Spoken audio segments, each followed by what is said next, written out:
నిఖిల్‌ని, పృథ్వీని వెనక పెట్టుకొని వాళ్ళతో గేమ్ ఆడడం కాదు. నువ్వు సింగిల్‌గా ఆడి చూపించు అంటూ అశ్విని అయితే సోనియాకి గట్టిగా ఇచ్చి పడేస్తూ హౌస్ మేట్స్ అందరికీ కూడా మనసులో ఉన్న మాటలన్నీ బయటపెడుతూ వచ్చేసింది అశ్విని. ఇంక ఈ విషయం ఇలా ఉంటే ఇప్పుడు నామినేషన్ పూర్తయిపోయాక హౌస్ మేట్స్‌లో సోనియా అయితే బాగా గింజుకుంటూ కనిపిస్తుంది. ఇంక నిఖిల్ అయితే అశ్విని దగ్గరికి వచ్చి సోనియా కోసం మాట్లాడుతుంటే తనని సపోర్ట్ చేసే విధంగా నా దగ్గరికి వచ్చి మాట్లాడాలని అనుకుంటే నాతో అస్సలు హౌస్లో ఉన్నన్ని రోజులు మాటలే ఆడకు అంటూ అశ్విని అయితే క్లారిటీ ఇచ్చేసింది నిఖిల్కి.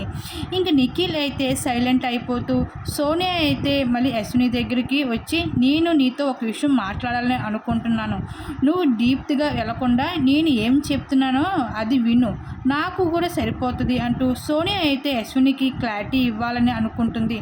నిఖిల్, పృథ్వీ ఆటే కాదు నా ఆట కూడా చూడు, నేను కూడా చాలా బాగా ఆడుతున్నాను, నీకు అది కనిపించడం లేదు.